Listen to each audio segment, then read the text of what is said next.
Un discours de revendication de la souveraineté nationale, êtes-vous d'accord?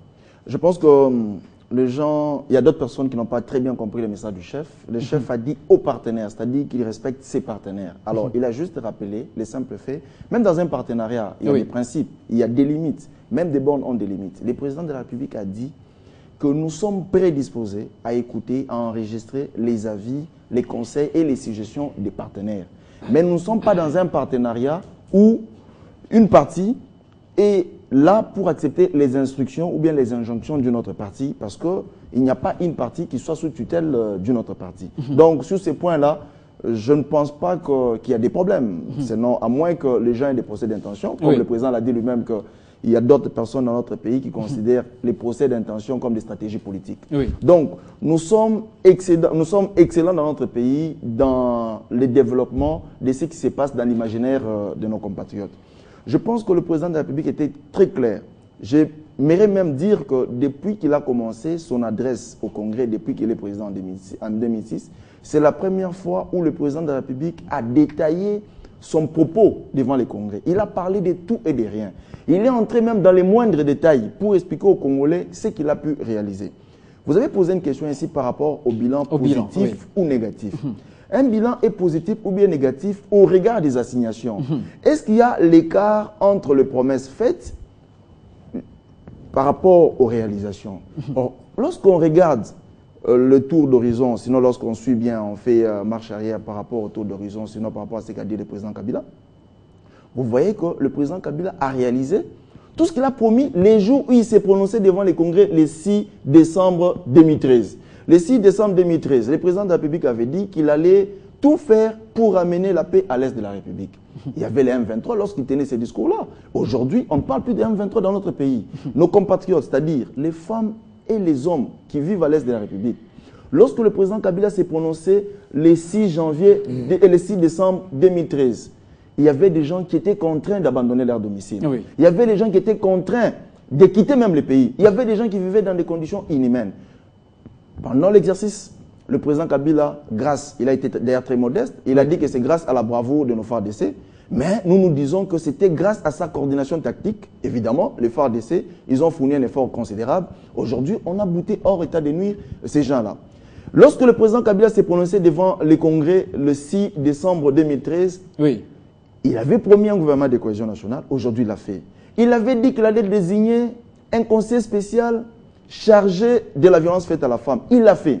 Le président Kabila avait demandé au gouvernement... Pour vous, c'est positif. Le président avait demandé au gouvernement de fournir un effort pour réduire l'écart qu'il y avait entre la stabilité macroéconomique et les sociales de la population. C'est en train d'être fait. Le président Kabila vous a dit qu'en 2001, le pourcentage, sinon la rubrique qui était affectée à l'enseignement, représentait 3%.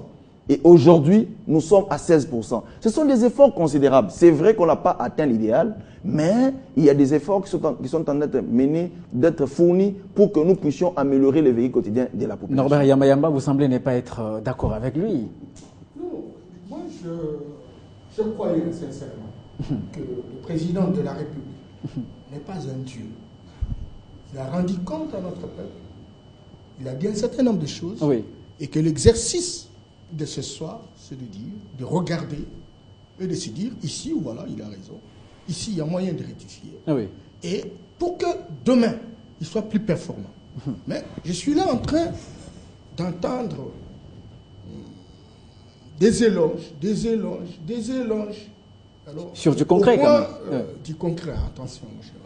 J'attends de monsieur. Contredisez-moi par rapport à allez-y, Yamayamba. Oui, allez-y.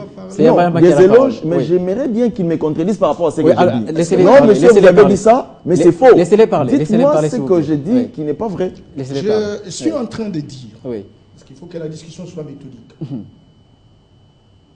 Je voudrais, par rapport à la question de violence sexuelle, donner un budget en termes techniques, c'est bon. Mais c'est un instant. Mais lorsqu'on calcule le taux de diminution des violences sexuelles et qu'on essaie de présenter ça à la face du monde, ça devient intéressant. Lorsque vous parlez des routes des desserts agricoles, comme je l'ai entendu le président parler, on parle des montants, des nombres initiaux, et on se dit 3 ans après, voilà ce que nous avons réalisé. lorsqu'on voit les nombres de bacs, lorsqu'on voit le secteur agricole lui-même par rapport à sa productivité, etc., il faut qu'il y ait des chiffres qui parlent et qui démontrent véritablement qu'il y a eu des avancées spectaculaires. C'est là l'exercice.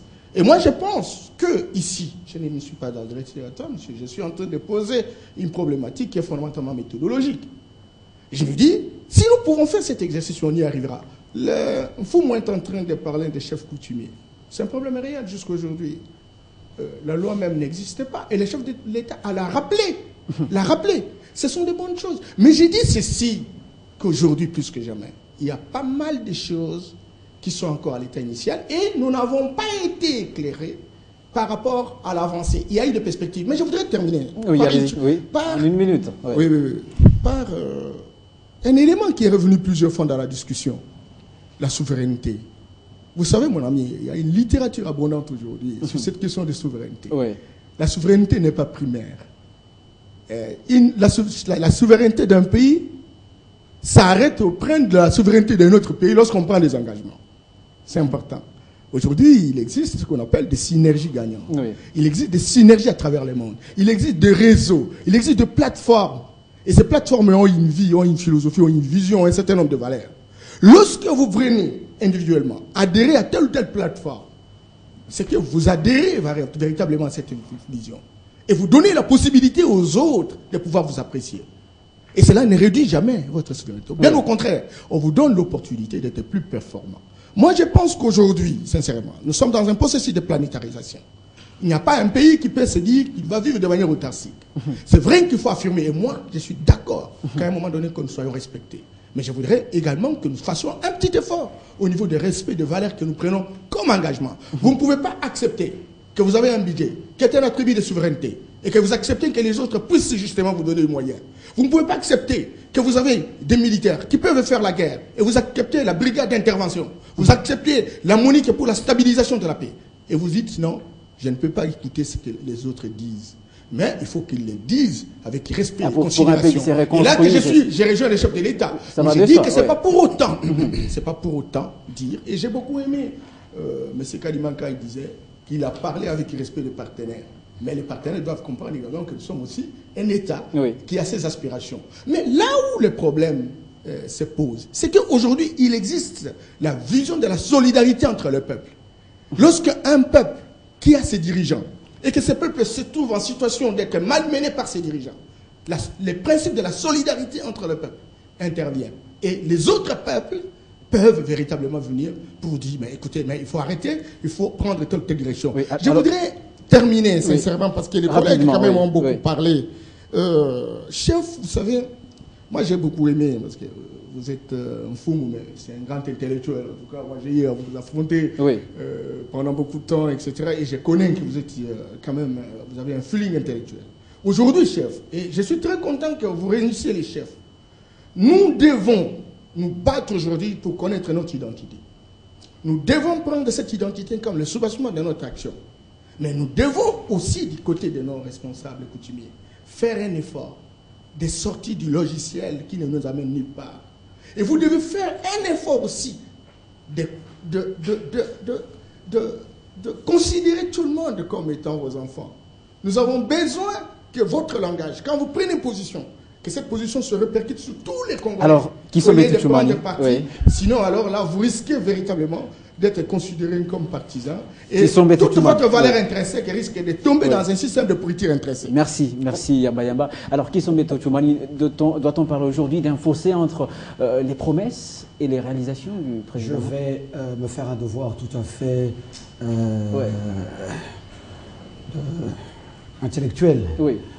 Et de pouvoir revenir sur ce qu'a dit mon co-débatteur ou mon confrère ce soir à ma droite, pour rappeler que j'inscris en faux, et à travers moi, la jeunesse congolaise, en tout cas ceux qui soutiennent. Et je vais rejoindre tout de suite mon frère Yamba Yamba pour dire que certains de son propos ont été tout à fait venimeux. Lorsque vous dites que nous sommes sur ce plateau et que des gens font des éloges, je persiste et je signe, je fais des éloges en tant que Congolais, là où les choses marchent bien. Pourquoi devons-nous son adresse, par exemple, au chef coutumier, lorsque le chef coutumier appuie ce qui est bien fait. J'ai entendu aussi le chef coutumier, mais il ne l'a pas soulevé. Lorsque le chef coutumier a souligné les manquements que le gouvernement, que la direction de la République n'a pas encore opéré. Mais nous sommes dans un système, dans un système de prêt d'intention où, lorsque vous soulevez, lorsque vous appartenez à la majorité présidentielle et que vous défendez ce qui est fait, visible, je suis congolais. Lorsque mon frère à droite dit les chartes des Nations Unies sont là, j'inscris en fond. Nous avons eu combien de morts avant que les Nations Unies acceptent et appellent les forces négatives, le M23 forces négatives. Et aujourd'hui, les associés, donc les complices des forces négatives, bien détaillés par des rapports de l'ONU, restent impunis. Une stratégie diplomatique, oui. Donc je crois que le président de la République n'a pas fait le Djanlélo. Nous devons avoir cette maturité. C'est vrai, ça fait peur. Pour certains, ça fait peur. Nous devons rester à la merci des autres. Mais qu'a dit le chef de l'État? Rien de mal. Le chef de l'État a félicité la MONUSCO. Et en ce moment-là, ceux qui ont suivi ces discours, moi j'ai vu, j'étais dans la salle et j'ai regardé dans l'écran le chargé de la MONUSCO, Martin Kobler, avoir l'attitude tout à fait accepter les discours, les propos tenus par le chef de l'État. Le chef de l'État a bien dit ceci. Nous acceptons et nous remercions. Nous prenons à juste valeur la contribution de la MONUSCO, mais il faudrait voir les choses. 20 000 hommes, pour quel intérêt? 20 000 hommes, pour quel intérêt? Est-ce que le Congo a encore besoin de 20 000 hommes? Le dire, c'est ne pas respecter les partenaires internationaux. Vous pensez que quand on rappelle simplement qu'il faudrait que nous ayons un rapport gagnant-gagnant, qu'il ne faudrait éviter de tomber dans ce qu'on appelle l'injonction, vous pensez que c'est éviter la solidarité des frères ou des peuples des pays, d'autres pays qui verraient un système politique? Qui aimerait un système politique qui martyrise son peuple? Mais que le président le dise, ce n'est pas mauvais. François Hollande, de quel pouvoir se permet-il, du haut d'une tribune, dire que la France ferait ceci? Parce qu'il sait que la France est une grande nation. Effectivement, le Congo, c'est de l'ingérence verbale.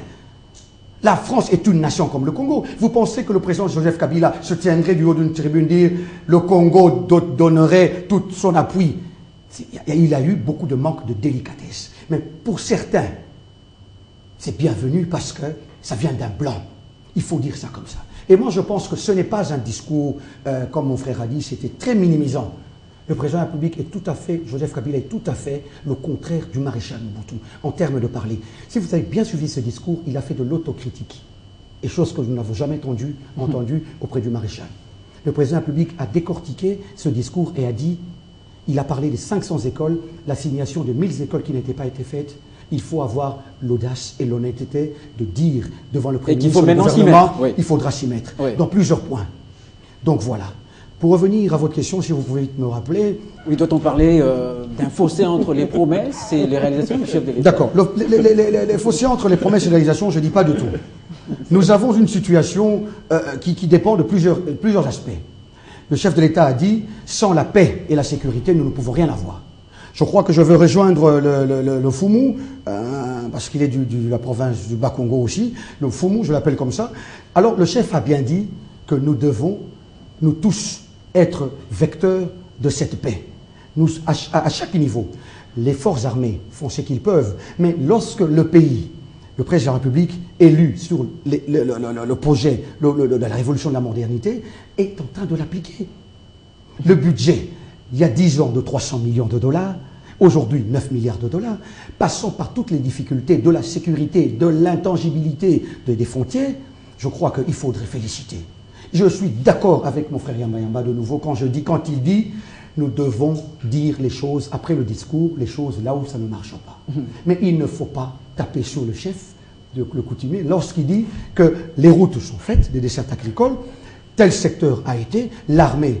Mais que devons-nous faire? Que doit faire le gouvernement là maintenant? C'est essayer maintenant, avec le gouvernement de cohésion, mettre en place des mécanismes pour que les recettes soient plus abondantes. Il a parlé de la responsabilité des acteurs politiques. Mais je pense qu'aujourd'hui, encore une fois, les acteurs politiques ne sont pas conséquents. Le parlementaire ne fait pas son travail comme il se doit. Mais le président de la République ne cesse de le dire. Jadis, il a dit, je n'ai pas 15 personnes. Mais lorsqu'il le dit, vous prenez tout de mal.